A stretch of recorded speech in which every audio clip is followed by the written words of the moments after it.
இங்கே முடி கொட்டாமல் அடர்த்தியாகவும் நீளமாகவும் வளர்கிறதுக்காக ஹேர் ஆயில் எப்படி பண்ணுறதுன்னு பார்க்கலாங்க. இந்த ஹேர் ஆயில் தயாரிக்கிறதுக்காக 20க்கும் மேற்பட்ட மூலிகளை நம்ம போடுறோங்க. இதில் நம்ம தோட்டத்தில் ஃப்ரெஷ்ஷாக கிடைக்கக்கூடிய சில மூலிகைகளை பறிச்சுக்கலாங்க. இது நம்ம கெமிக்கல் இல்லாமல் நேச்சுரல் இன்க்ரீடியன்ட் போட்டு பண்ணுறதுனால நம்மளோட ஹேர் ப்ராப்ளம்ஸ்லாம் கம்மி பண்ணி ஹேர் க்ரோத் அதிகமாக இருக்குங்க. இந்த மூலிகை எல்லாமே நமக்கு ஃப்ரெஷ்ஷாகவோ அல்லது ட்ரையாவோ பொடியாவோ எப்படி கிடைச்சாலும் நம்ம அந்த எண்ணெயில் போட்டு காய்ச்சிக்கலாங்க. இதை செய்யறதுக்காக இரும்பு கடாயில் செக்கில் ஆட்டின தேங்காய் எண்ணெயை வாங்கி நம்ம ஊற்றிக்கிறோங்க.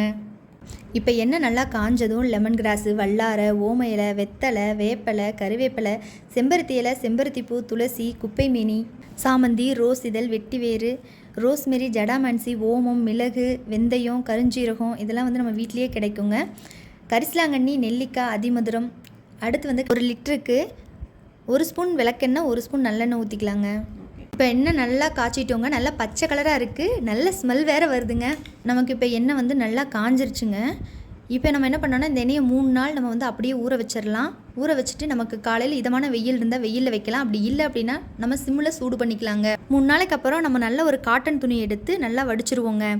இந்த எண்ணெய் பயன்படுத்துறதுனால நம்ம முடி நல்லா திக்காக வளருங்க. நம்ம முடியில் இருக்கக்கூடிய இந்த டேண்ட்ரஃப் சார்ந்த பிரச்சனைகள் எல்லாமே நாளடைவில் கொஞ்சம் கொஞ்சமாக குறைஞ்சிருங்க. இந்த மூலிகைகள் போட்டு நம்மளோட லக்ஷ்மி ஸ்டோரில் எண்ணெய் காய்ச்சி தராங்கங்க. உங்களுக்கு வேணும் அப்படின்னா இந்த ஸ்க்ரீனில் தெரிகிற நம்பருக்கு நீங்கள் வாட்ஸ்அப் பண்ணுங்கள்.